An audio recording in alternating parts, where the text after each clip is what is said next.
Merci. Et merci de votre présence à tous, nombreuses, et à l'ensemble de nos intervenants qui viennent parfois de loin. Michel Dantin l'a cité, de l'extérieur du bassin, de l'ensemble du bassin, pour nous aider à nourrir notre réflexion collective. Alors pourquoi ce colloque?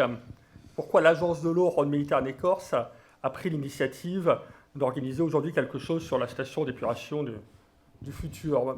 Tout d'abord parce on est parti du constat qu'en matière d'épuration, traitement des eaux résiduaires urbaines, énormément de progrès avaient collectivement été faits dans ces dernières années, dans ces dernières décennies, et que ça se voyait d'ailleurs sur les milieux. Et ça, grâce à l'investissement de tous, on peut par exemple noter que sur nos bassins, Rhône-Méditerranée et Corse, la concentration en DBO5, donc demande biologique en oxygène, avait été divisée par 5 en 25 ans, que celle dans les rivières, que celle en ammonium avait été divisée par 20 et que celle en phosphore avait été divisée par 10.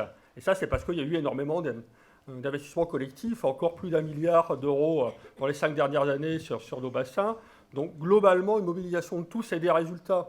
On traite les polluants classiques des systèmes d'assainissement. Les systèmes d'assainissement sont de plus en plus aux normes et les rivières s'en rendent compte. Est-ce que pour autant le travail est terminé? Le travail n'est pas terminé d'une part parce qu'en matière d'assainissement stricto sensu de réseau, il reste beaucoup à faire. On sait qu'il y a notamment un gros enjeu de gestion patrimoniale des réseaux, des canalisations, ce qui suppose d'être capable d'amortir ces investissements considérables pour pouvoir les renouveler à un rythme acceptable, et on en est encore loin. On sait qu'on a aussi le défi du temps de pluie, qui est encore assez largement devant nous, le pluvial. Mais même sur les stations d'épuration elles-mêmes, de nouveaux défis sont devant nous. De nouveaux défis sont devant nous, d'une part, parce qu'actuellement, on peut encore avoir l'impression qu'il s'agisse d'un investissement certes nécessaire, mais coûteux pour les collectivités, alors que, comme Michel Dantin l'a souligné, d'autre part, techniquement, ce sont des investissements qui pourraient davantage s'inscrire dans une logique pour aider à relever l'ensemble des défis de la transition énergétique et écologique, donc notamment les défis de l'économie circulaire, les défis du climat, etc. Quelques exemples. En matière de changement climatique, on utilise en règle générale deux grandes idées. L'atténuation du changement climatique, c'est-à-dire on essaye de faire en sorte qu'il soit le plus faible possible, et l'adaptation du changement climatique, c'est-à-dire une fois qu'il s'est produit, on essaye de réduire les conséquences. Dans le domaine de l'eau, on sait que le domaine de l'eau est un de ceux qui sont le plus concernés par les changements climatiques les plus visibles, parce que s'il y a de moins en moins d'eau, période de sécheresse, des milieux aquatiques plus vulnérables, éventuellement des événements exceptionnels, des crues, etc., plus spectaculaires, évidemment, ça touche beaucoup la population. Donc, première idée, les stations d'épuration peuvent aider à l'adaptation au changement climatique, c'est-à-dire à réduire les conséquences pour la population dans le domaine de l'eau du changement climatique. Là, l'exemple type qu'on peut citer, c'est la réutilisation des eaux résiduaires urbaines, des eaux traitées, la réutilisation pour des usages tels que par exemple l'arrosage des golfs, des espaces verts communaux, etc., qui actuellement peuvent utiliser de l'eau potable, et donc on soulage des ressources très sollicitées, qui vont être de plus en plus sollicitées dans un contexte de changement climatique. On utilise à la place une ressource, l'eau résiduaire urbaine, dont le niveau de qualité, grâce au niveau de traitement atteint dans les stations, peut être compatible sans faire courir de risques sanitaires à la population. Donc ça, c'est la première grande idée. Voilà, les stations d'épuration, ça peut servir à l'adaptation au changement climatique dans le domaine de l'eau. Et on a des exemples, je citerai juste un chiffre pour fixer les idées en introduction du colloque, avec Sainte-Maxime, ou sur Sainte-Maxime, donc dans la région PACA, on a réduit de 12% la consommation d'eau potable en réutilisant les eaux résiduaires urbaines traitées pour l'arrosage du golfe. Mais avant même d'être dans cette logique d'adaptation au changement climatique, donc de réduire les conséquences pour la population du changement climatique dans le domaine de l'eau, les stations d'épuration peuvent contribuer à atténuer ce changement climatique lui-même. Et ça, ce sont les idées que le président du comité de bassin citait tout à l'heure, c'est l'énergie. En utilisant mieux, davantage l'énergie produite par les stations d'épuration, on tape d'autant moins dans les énergies fossiles, on réduit le changement climatique. C'est par exemple l'utilisation de la chaleur. À Belleville, un exemple qui vous sera présenté tout à l'heure, l'énergie dégagée, la chaleur de la station d'épuration, dégagée par la station d'épuration, permet le chauffage de 52 logements, 20 bureaux et 3 commerces. Donc voilà, concrètement, on n'utilise pas de l'énergie fossile, on utilise une source d'énergie locale qui est la station d'épuration. Pareil au Bourget, avec 85% de l'énergie de chauffage de la piscine qui est apportée par la station d'épuration. Pareil pour tout ce qui est utilisation du biogaz. Utilisation du biogaz avec maintenant la possibilité d'injection dans le réseau public de gaz, qui est autorisé depuis peu, et qui permet là aussi, au lieu d'aller extraire du gaz fossile, on utilise du gaz produit par le processus d'épuration. C'est par exemple le cas à Grenoble. Cette logique d'atténuation du changement climatique, donc elle est valable sur l'énergie, elle est valable aussi sur les matières. Ne pas aller chercher des matières minières à l'autre bout de la planète, c'est aussi dépenser moins d'énergie pour les transporter, et c'est d'être vraiment dans la logique d'économie circulaire, où on recycle tout ce qui est produit plutôt que d'essayer d'utiliser des ressources qui sont par définition épuisables, finies, que la planète ne pourra pas donner en quantité illimitée.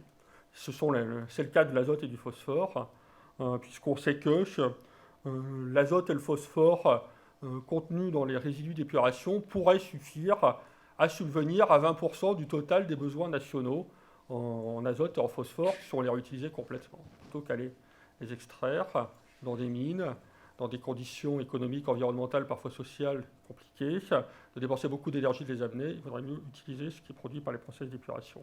Donc on voit bien toute la logique qu'il peut y avoir à inscrire ces stations d'épuration vraiment dans cette logique d'économie circulaire, d'appui à la transition environnementale, énergétique, de lutte contre les changements climatiques, ce qui suppose d'ailleurs, et c'est une autre source d'innovation, un pilotage optimisé pour pouvoir faire tout ça. Donc ça pose un certain nombre de questions sur les capacités de pilotage, sur les logiciels, sur l'informatique, sur les données, sur les capteurs. Donc voilà pourquoi l'agence a souhaité avoir cette réflexion aujourd'hui, c'est que alors qu'on a fait énormément d'efforts pour traiter et que ça donne des résultats, on a tous ces nouveaux défis à relever pour ne plus voir uniquement la station d'épuration comme un poste de dépense qui coûte de l'argent à la collectivité, mais aussi la station d'épuration comme un poste de ressources, qui fournit des ressources en matière d'eau, en matière de matière, en matière d'énergie. Financièrement, bien entendu, l'agence de l'eau, Rhône-Méditerranée-Corse, est aux côtés des maîtres d'ouvrage, des collectivités, pour relever ces différents défis. Alors on a initié ces politiques dans le cadre d'appels à projets. On pourrait citer l'appel à projet de 2014 sur l'énergie. L'appel à projet de l'agence de l'eau 2014, c'est 28 projets, 38 millions d'euros de travaux, un peu plus de 7 millions d'euros d'aide de l'agence pour aller vers l'innovation dans le domaine de la récupération énergétique, donc de la réutilisation de l'énergie produite par les stations d'épuration. On pourrait citer aussi l'appel à projet qui se termine juste de l'agence sur la réutilisation des eaux usées traitées, où là on est vraiment dans l'actualité, c'est presque du scoop, qui a très bien marché.